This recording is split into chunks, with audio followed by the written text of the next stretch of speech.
Hello dear students, I welcome you all in the next class of English Literature, Chapter 3, Ilias.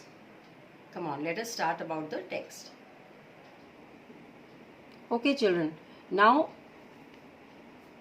in the previous part we have discussed that there is a man called Ilias and he had a family of 3 children, 2 sons and a daughter.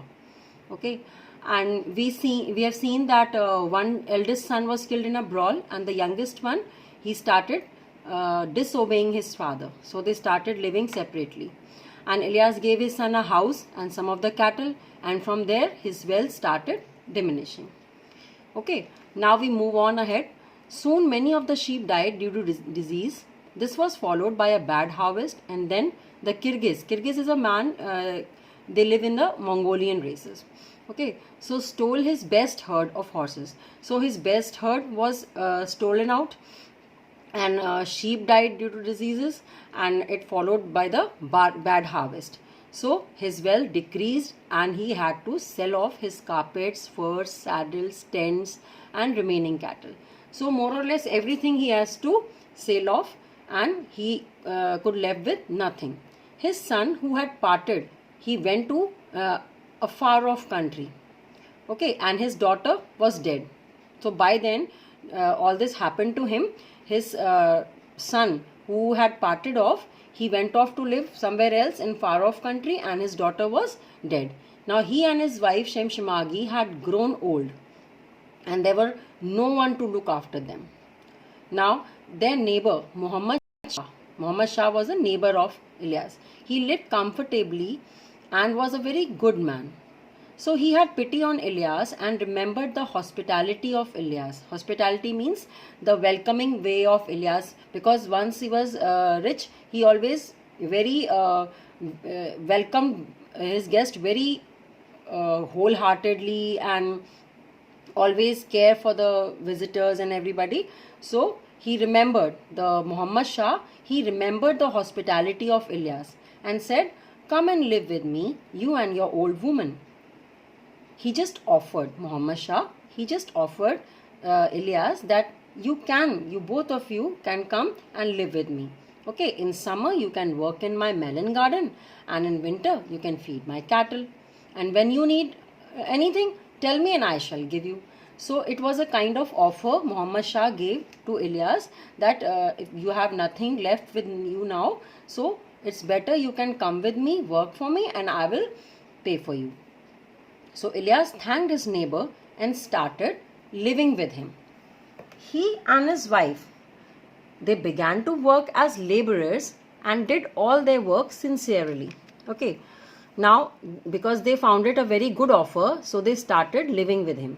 They found it hard in the beginning but got used to the work. Now in the beginning they were very apprehensive about it was not possible for them to work so hard, because obviously they are getting old. But then gradually they used to of their work and they started doing that. Now one day Muhammad Shah's relative came to visit him from very far. After preparing and offering food, Ilias finished the work. Okay, now Muhammad Shah's relative came to visit him from very far away, and after preparing and offering the food, whatever they had, Ilias finished the work. Now Muhammad Shah told one of his guests about Ilias, and he said that he was aware of Ilias and his fame. Now Muhammad Shah told that what had happened with Ilias and everybody in the family. To the guest, he was there, he told that yes, I was aware of Ilias. And aware means that he knew about his fame. Fame means popularity. His fame and about the Ilias, everything. Then Muhammad Shah told his guest that this man, old man, and his wife worked for him. Now he told that the man who is working right now, the man and his wife, they were same. They were Ilias. Then the guest was shocked and said, "Oh my God, fortune turns like a wheel." Fortune, destiny. Fortune means destiny. So he was very shocked to see that what a rich man he was, and now look what had happened to him. So he said, in a dismay, he said that, "Oh my God, fortune turns like a wheel, because you never know where your destiny will take you." One man it lifts and another it sets down. That means anything could happen to anybody. This is all destiny. This is all fortune of a person. Does not the old man grieve over all that he has lost? Grieve here means the pain or the he hurt. He got hurt because of he worked so hard, right? Both of the husband and wife worked so hard, had earned a lot, and then suddenly everything was all over for them. So the guest, he was asking that does not the old man grieve over all that he had lost? So the guest called Ilyas and his wife and spoke to them. He wanted to have a chat with them. So Ilyas said, if I were to tell you what is happiness and what is misfortune, misfortune here is bad luck. So if I were to tell you that what is happiness or what is misfortune, bad luck, you would not believe me. You better ask my wife. So Ilyas told the guest that when they started having a chat with them, so he told that better you ask my wife that what is happiness. So his wife said, my old man and I lived for 50 years looking for happiness and not finding it. Now it is like that they were very rich, very very rich, but they what had happened, when we were rich we had no time to talk to each other.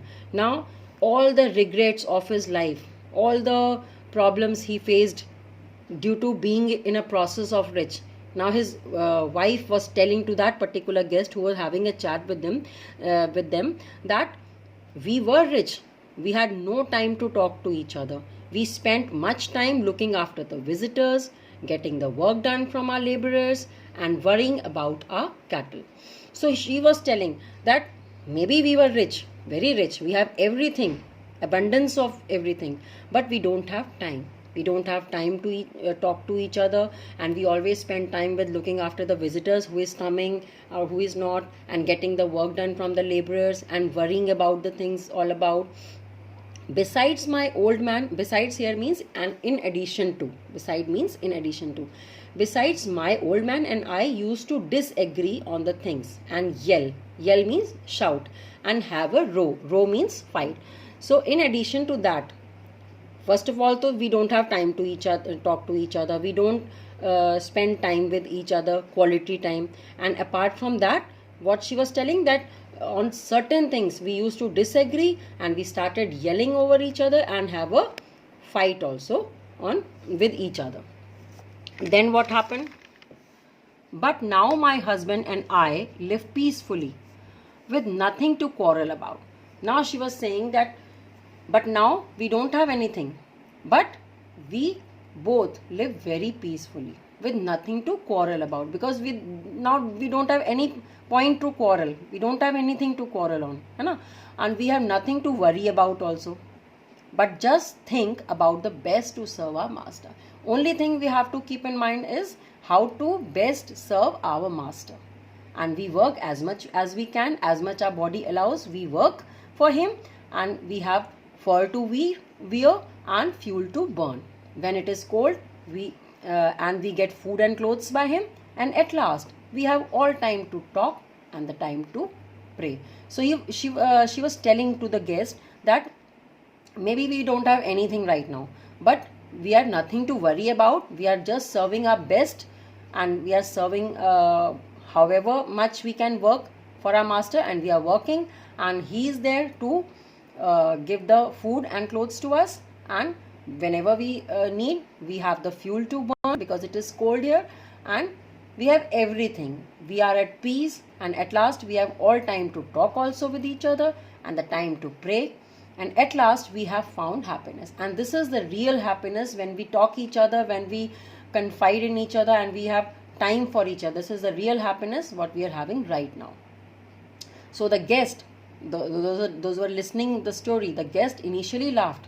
Initially, though, they, like in starting they were laughing that what they are saying, but soon they realized that what they were saying, what Ilyas and his wife told, that was indeed the truth of life. So this is the exact truth of life, that yes, whatever we may have, whatever things may we have, but the real happiness of life is the togetherness of a family, the quality time we spend with each other and caring for each other.